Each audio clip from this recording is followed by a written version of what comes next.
This is so powerful with real estate because there are inherent tax benefits to that. And if you don't do anything, naturally, you get those tax benefits over 39 years. You may not want to accelerate the depreciation if you're in a low tax bracket. It's not about how much money you make, it's how you make it. It's the shape and form of how you make your money determines how it gets taxed.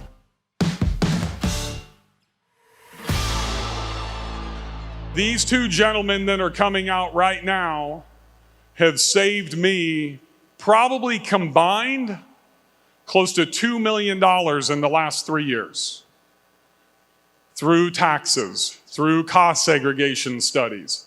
I know that this shit is boring to most people, but all those people back there that don't know about this, they're looking at software and marketing and whatever, that's great. But the tax benefits that we have available to us is how we keep our money. And you'll hear anybody that's built wealth, from a guy like Pace Morby, Damon John, myself, whatever that is, they're gonna tell you that the most important component is keeping it. So without further ado, I wanna introduce John Howard and Ryan Bakey. Give it up for them, everybody.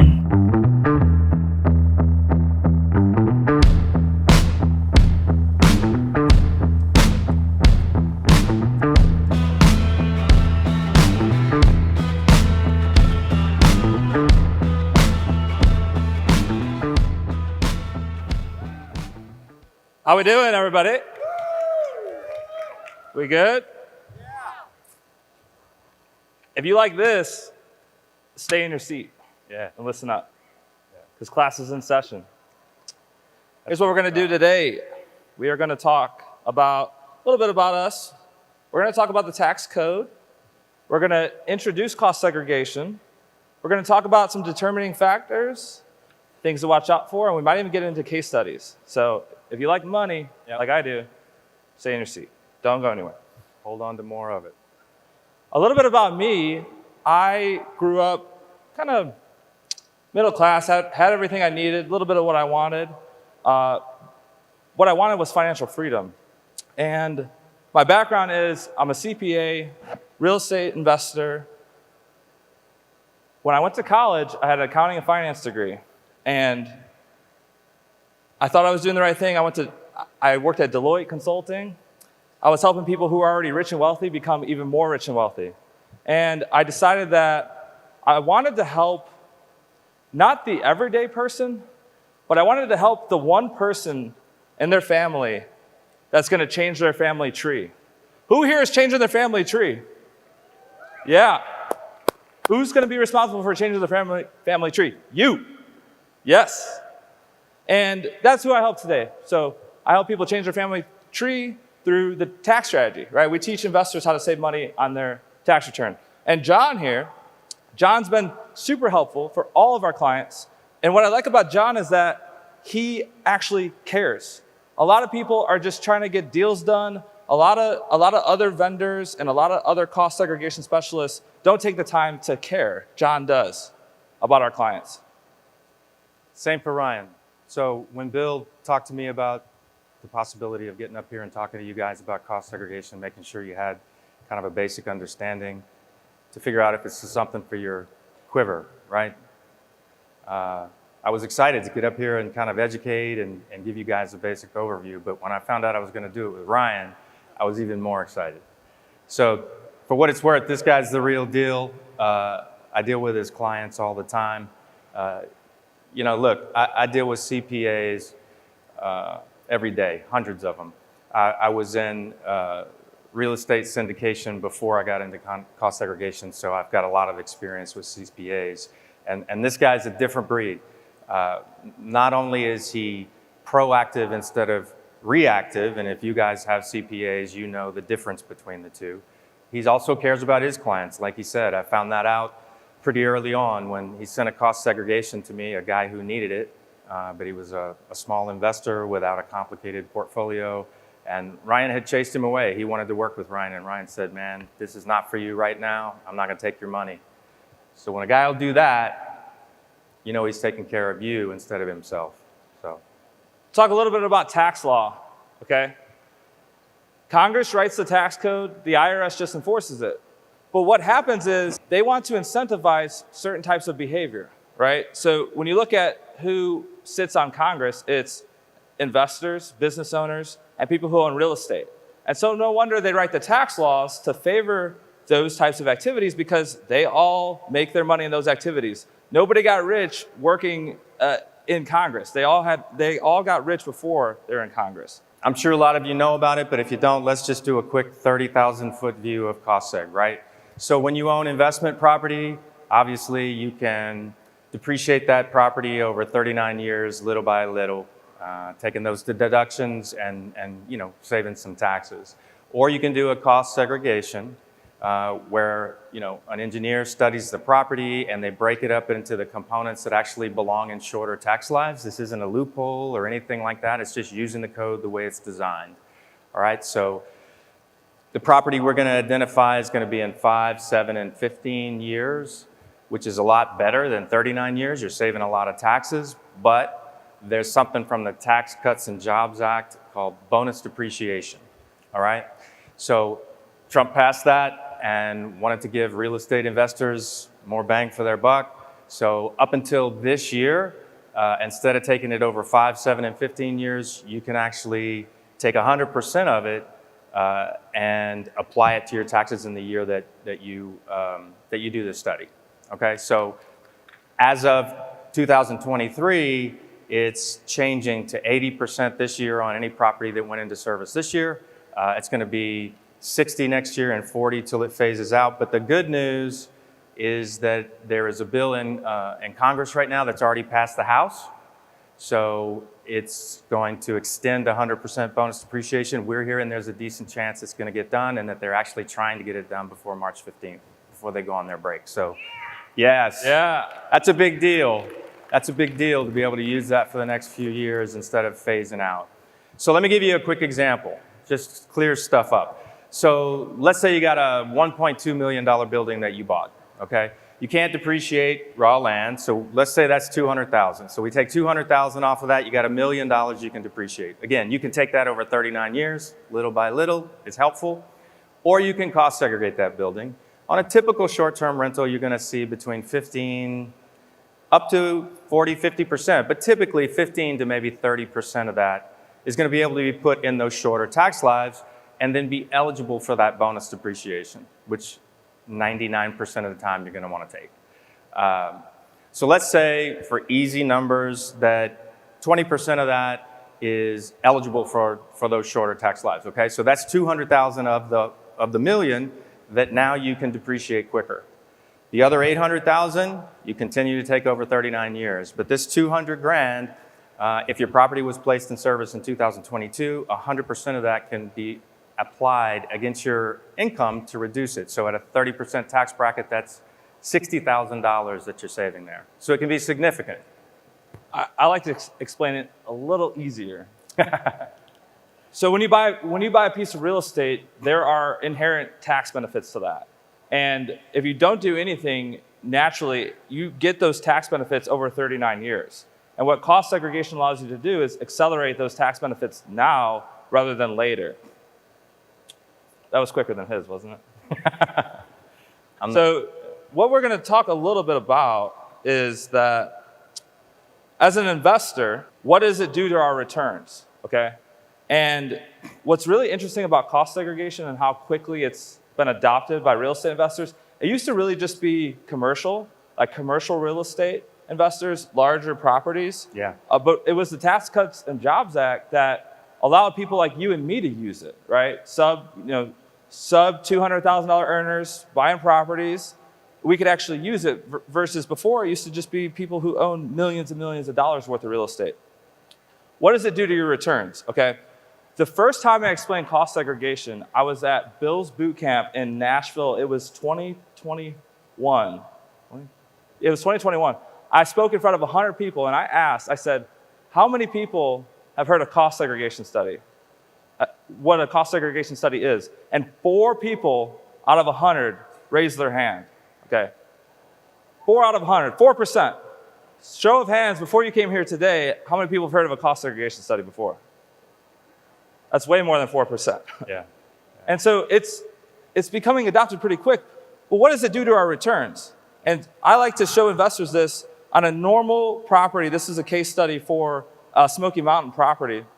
And this investor, they're going to purchase price $500K. They're going to net operating income $32,000. And you get that depreciation, which is that no cash expense that we get to take against our profit and loss, right? On this example, we like to talk cash on cash around here.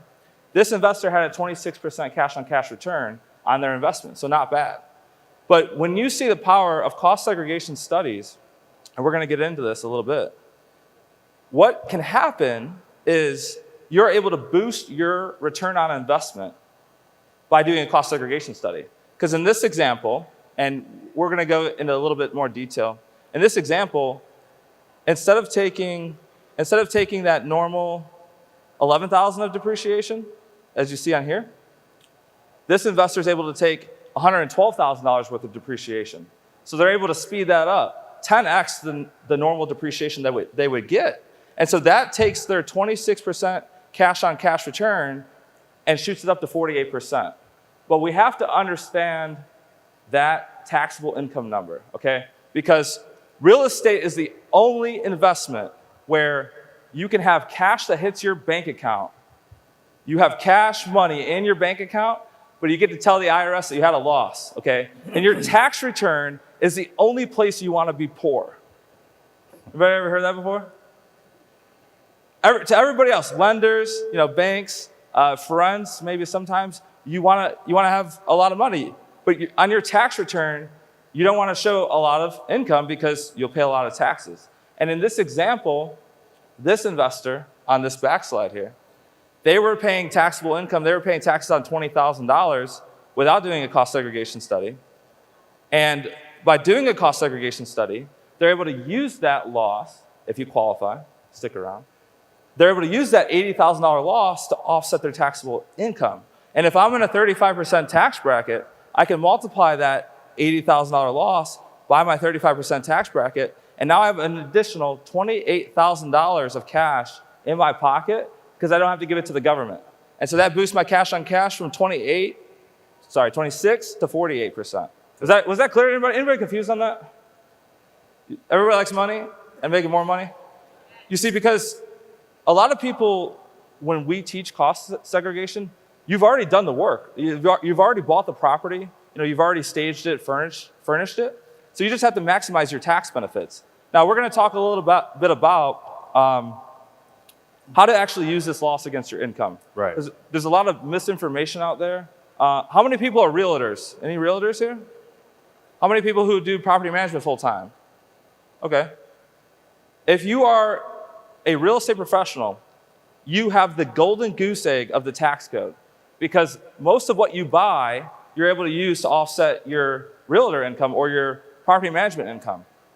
Now, that's where a lot of people, if you're a doctor, a lawyer, you can't take long-term rental losses against your income because you make too much money. But short-term rentals, and again, it's not a loophole, it's written into the tax code.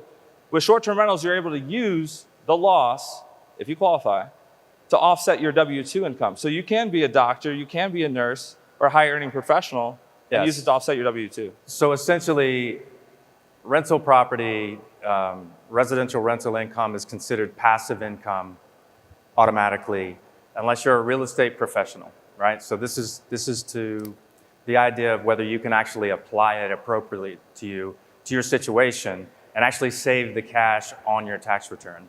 So what's unique, what Ryan was talking about, is what they call the short-term rental loophole, that if your property rents for 7 days or less on average throughout the year, it's considered commercial. So it's more like a hotel. So you don't have to be a real estate professional.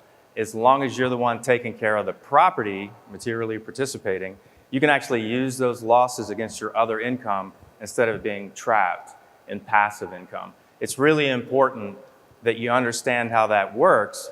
I've had clients who've come to me and did not understand that. Their CPA didn't understand that, and they didn't do the material participation correctly. It wasn't transient, which is the 7 days or less, and they were trying to apply it against their income. So you got to make sure you got a good professional like Ryan that understands how all this works. It's powerful as long as you can actually take it against your active income, typically, especially with the short-term rentals. Yeah, and so we're going to talk a little bit about some factors to consider. So a lot of people ask, oh, every single property that I buy, should I do a cost segregation study? Right. And the answer is it depends. The first thing that it depends on is going to be what's called your marginal tax bracket. So the easiest way to find this out is you're going to total up all the income that you make for the year net and just Google the 2024 tax brackets. And that's what's going to tell you what your marginal bracket is. Because I've talked to investors, anytime you have what's called, I call it a shock in income. If you, let's say somebody lost a job or somebody got married or, two jobs, you had two jobs, you lost a job. Anytime you have a shock in income, you really want to watch out for this because you may not want to accelerate the depreciation if you're in a low tax bracket. We want to use accelerated depreciation in years where we're going to have higher taxable income, okay? This is so powerful with real estate because it's not about how much money you make, it's how you make it. It's the shape and form of how you make your money determines how it gets taxed. So if you're working full-time, W-2, or if you own a business and you're in a high tax bracket, you want to be accelerating the depreciation now. And then later on in life, you're going to be in a lower tax bracket because a lot of your money is going to come from real estate investing or passive activities. Goals with the property is super important, okay? Bill had mentioned, I'm not sure if he brought it up today, but when you're flipping properties or you have short exit periods, like let's say I'm going to go do this deal here and I don't know how long I'm going to be in it. Maybe it's a flip, 1 year. You really have to look to see if it's worth it or not because the depreciation, we're going to talk about it, it does get recaptured eventually, right? So if you, depending on your goals with the property, is going to determine if you're going to do cost segregation or not. And I think one of the biggest ones is the purchase price to land value, okay? So in some states, the land value is so high. So this is, we typically see this in Florida, California, Seattle, New York. Any other ones that come to mind? Seattle. Massachusetts. Yeah. And so if you're buying real estate in Rhode areas, Island, actually. Yeah. If you're buying real estate in areas that have high land value, you're not going to get as much cost seg benefit.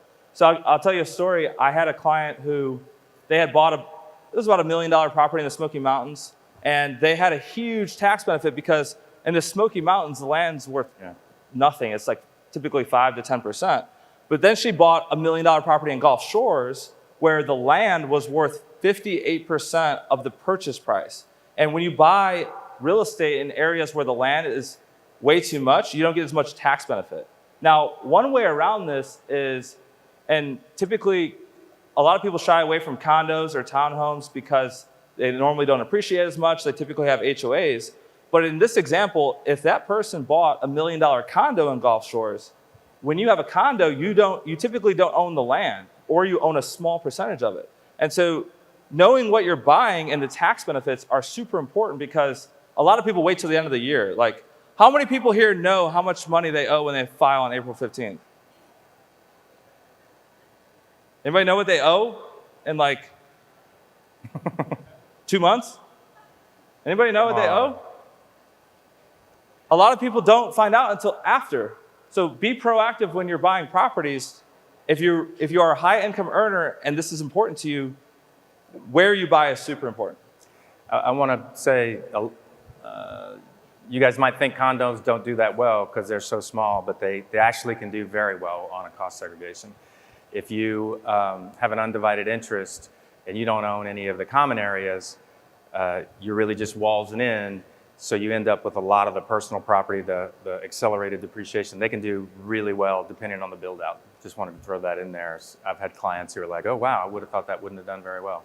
Yeah, and if you're curious on how to do this, it's all public record. So whatever property you're going to buy, if you look up the county tax records for that property, you can look at the breakout between the building and the land value. And that's going to tell you what you can expect to get in the form of tax benefits, right? So if you're eyeing up a few different properties or markets and depreciation is important to you, make sure that you buy in the right location and you buy the right property. Yeah, and assessors can be pretty proud of their land. So sometimes it could be worth it to have an appraiser give you an idea, and there can be a pretty dramatic difference. As long as it's a fair market value that you can defend, you don't have to use the assessor's office. So I think you mentioned, time and goals with the property. I think it's important that we talk about the recapture just a little bit. Make sure you guys all know that when you do a cost segregation, you're going to have to pay that back when you sell the property. The government's going to take that depreciation that you took, whether you do a cost segregation or not. But obviously, if you've pushed a bunch of that forward, you're going to have a bigger bill at that point. Now, how long it takes for you to make up for the cost of the study is what you're going to do with the money, obviously, right? So if somebody said, I'll give you a 0% interest loan for a reasonable price, you have no payments, no penalty, and when you pay it back, there's no prepayment penalty or anything like that. And it's only when you sell your property. Could you put that money to work and make money for you and your family? Yeah, and going back to the goals, I talk a little bit about this, but you don't stack I call it the triple whammy. If you buy a property with a DSCR loan with a prepayment penalty, you buy it in an HOA or a condo where it's a little shaky regulations, and you do a cost seg, it's really hard to get out of that. Right? If you do the cost seg and you don't hold on to that property long term, you're going to end up paying back a lot of money. But here's the thing. I have a question. So if I gave you $30,000 and I said, in 5 years, you can pay back the $30,000, would you do it?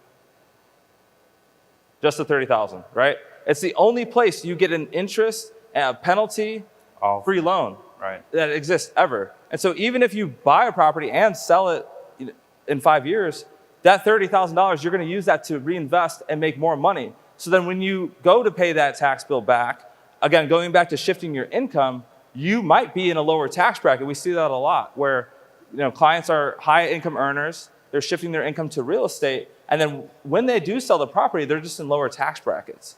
And we see that all the time. So going back to offsetting active income a little bit, I wanted to get into the details. So this is what you have to understand. And I'll boil it down to this.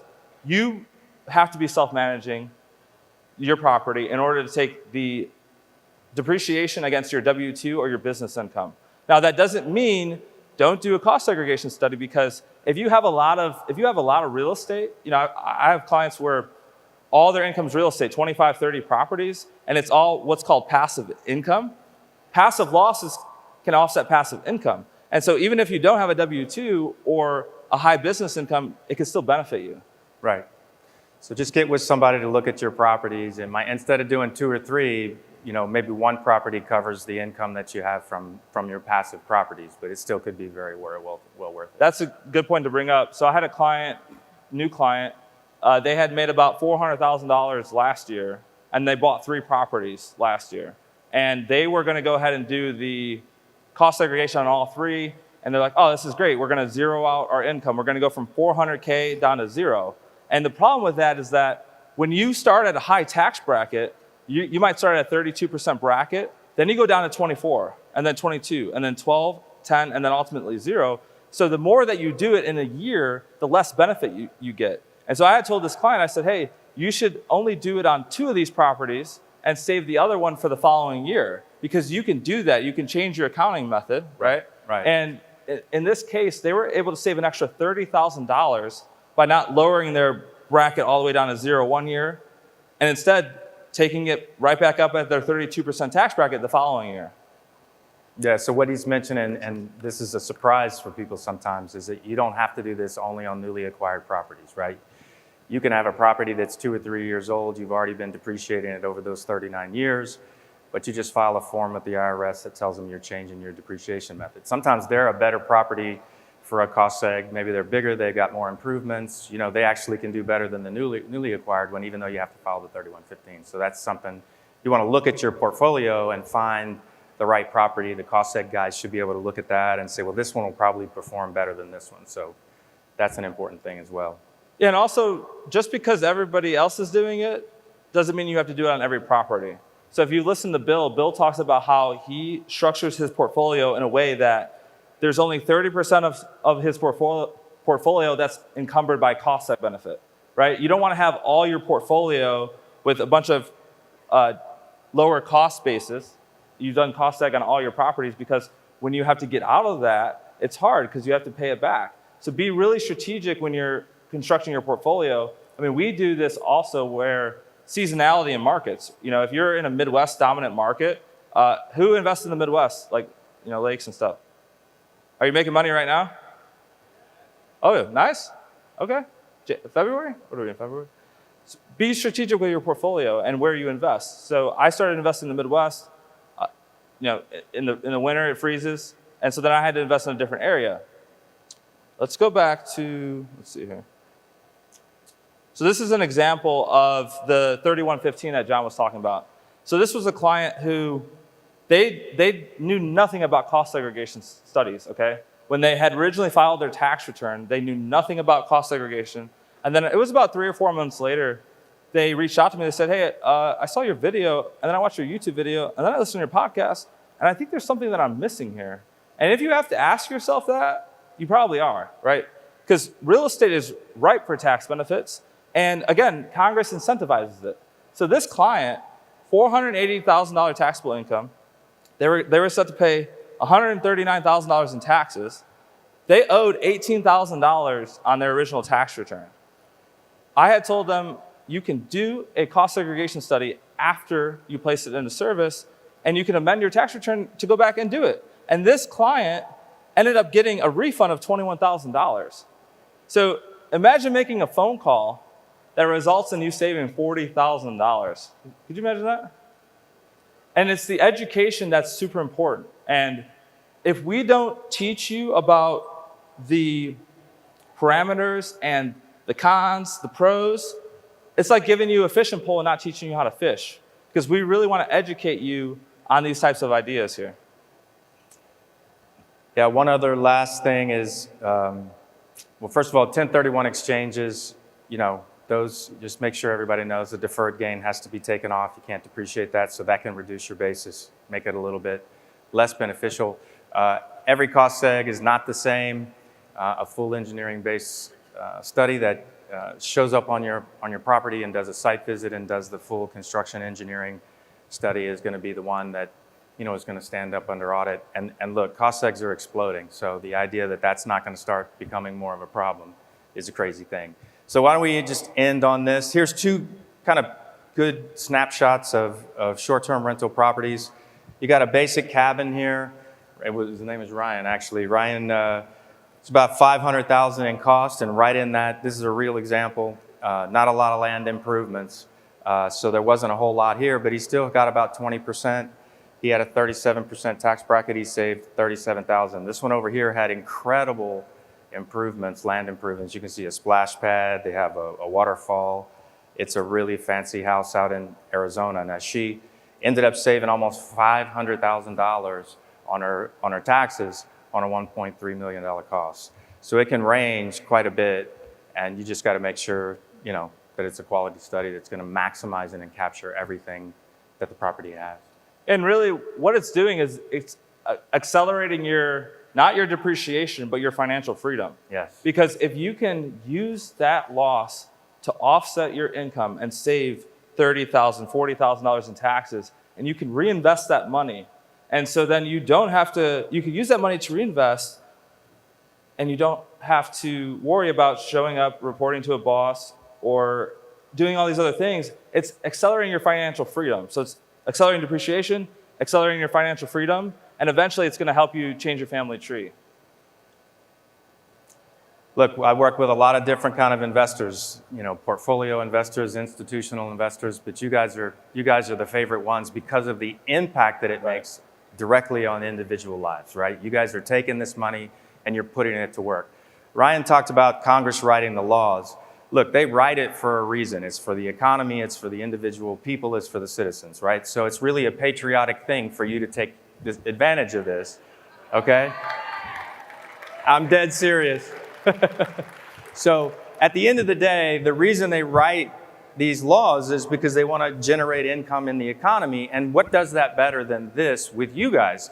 You're employing cleaners, you're employing yard guys, you're having people do renovations, you're driving business in the small employment market, right? The individuals, what America was built on, essentially. So I think it's a patriotic thing to do. I'm not joking. But you guys this is exactly what the laws are meant to do because of the recapture aspect of it, because you have to put it back into work, right? So it's going to be generating more income for you, but improving the economy. So feel good about taking a cost segregation and buying more property. Give to Caesar what Caesar is owed, but not a penny more. Amen. Thanks, everybody.